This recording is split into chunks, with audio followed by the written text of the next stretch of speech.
Bien, bonjour à toutes et à tous. Donc, petite vidéo sur ce que je vous ai demandé de recopier pour demain sur les systèmes d'équations, donc ce qu'on appelle les systèmes d'équations linéaires. Alors, donc première définition, ce qu'on appelle un système linéaire de deux équations à deux inconnues. Donc, vous savez résoudre des équations à une seule inconnue, ou est-ce qu'on vous demande de trouver la valeur de x, de y ou de t. Là, l'idée, c'est d'avoir maintenant non plus une équation, mais deux équations. Alors, on appellera donc un système linéaire de deux équations, deux inconnues, tout système qui s'écrit sous la forme ax plus by égale à c, et a'x plus b'y égale à c'.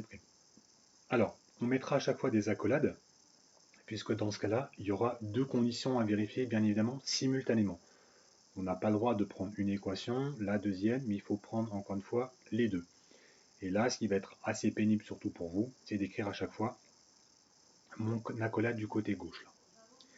Le but, lorsqu'on va vous demander de résoudre un système linéaire de deux équations à deux inconnus, bah justement, ça va être de trouver vos deux inconnus. Donc pour les équations une seule inconnue, c'est facile, vous connaissez les techniques. Vous allez voir que pour les équations à deux inconnus, le principe va être le même.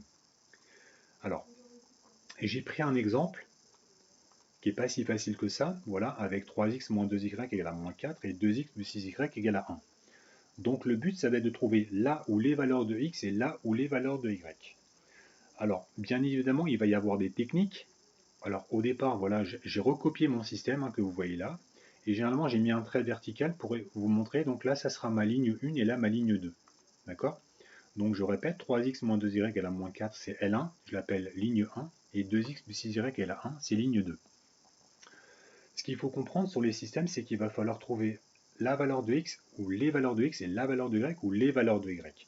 Alors bien évidemment, ce qu'on va faire, l'objectif, ça va être d'éliminer une inconnue. Si on connaît une inconnue, bah nécessairement on connaîtra la deuxième, puisqu'elles sont reliées par les deux équations. Donc on travaillera toujours par équivalence, d'accord, ce qui est important à comprendre, tout le temps par équivalence, pour aller dans les deux sens. Et ce qu'il faut retenir, là je vais travailler par ce qu'on appelle combinaison, on verra une autre méthode de substitution en cours de façon virtuelle. Ce qu'il faut comprendre, c'est qu'à chaque fois, on écrira toujours la première équation, toujours, on la réécrira. Et ce qu'on va faire, c'est que justement, nous, on va essayer de modifier la deuxième équation. Autrement dit, je vais essayer de modifier le 2x plus 6y égale à 1. Alors, le problème, c'est que pour le modifier, il va falloir que j'élimine une inconnue. C'est comme dans les petites classes lorsque vous faisiez des opérations avec des additions. Or là, ce que je peux remarquer, alors j'aurais très bien pu éliminer le x. Ce que je vais faire, c'est que je décide d'éliminer le y. Alors, ce que je constate, c'est que comme coefficient pour le y dans la première équation, j'ai moins 2y. Alors que pour la deuxième équation, j'ai 6y. D'accord? Donc ce qui serait idéal, c'est de simplifier les y par des opérations. Donc ici, là je vous ai mis que L2, en fait la nouvelle ligne 2, elle va recevoir 3 fois L1 plus L2, c'est-à-dire 3 fois la ligne 1 que vous avez vous, plus la ligne 2. Alors je m'explique. Lorsque je vais écrire 3L1, ici, c'est 3 fois la ligne que j'ai écrite en L1 précédemment. Alors si je vous mets une petite note, si vous multipliez votre ligne 1 ici par 3, vous n'allez plus avoir 9x, enfin 3x mais 9x, moins 6y égale à moins 12. Puisque j'ai tout multiplié par 3. Et l'avantage que je vais avoir maintenant, je vais plus avoir moins 2y, mais je vais avoir moins 6y. Et le but, c'est de faire une transformation pour éliminer avec le plus 6y. Et bien là, si je le recopie juste en bas, le 2x plus 6y égale à 1. D'accord? Et je vais faire comme dans les petites classes, c'est-à-dire quand vous faisiez une addition. C'est comme si que là je traçais un trait horizontal et je vais faire une addition. Or, si vous additionnez les x avec les x, si vous additionnez 9x et 2x, ça va vous faire 11x. Et par contre, si vous additionnez le moins 6y avec le 6y, et ben, il ne reste plus rien. Justement, c'était le but. Pour que justement, une des deux variables, une des deux inconnues plutôt, s'annule.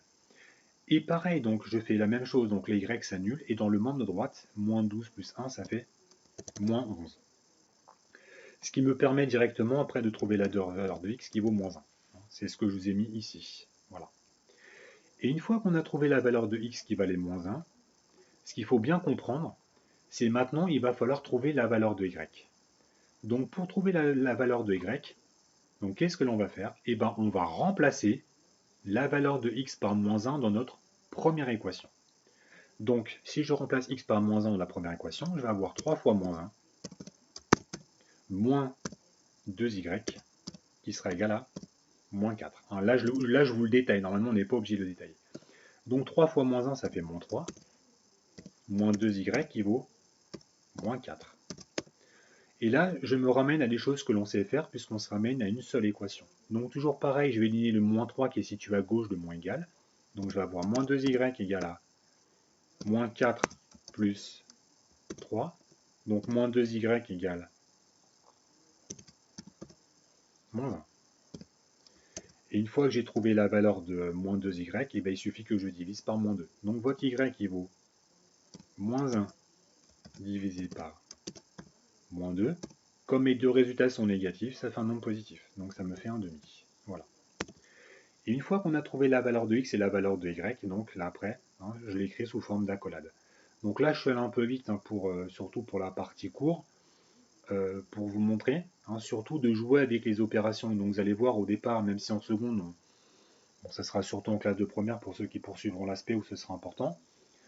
Les systèmes de deux équations à deux inconnus, on en fera vraiment des choses assez simples dessus. Hein.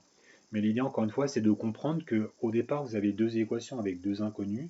On essaye de faire des transformations pour avoir une seule inconnue pour pouvoir la trouver et de la remplacer dans la première équation pour justement trouver la valeur de la deuxième inconnue. Ok? De toute façon, on en reparlera demain en espérant que vous ayez des questions pour que ce soit un peu moins confus. Mais là, c'est encore une fois, c'était juste une petite introduction sur ce qu'on va faire demain, du moins pour ceux qui seront présents. Voilà. Donc je vous souhaite une bonne journée et puis on se voit donc demain à 11 h sur JT. Bonne journée à vous.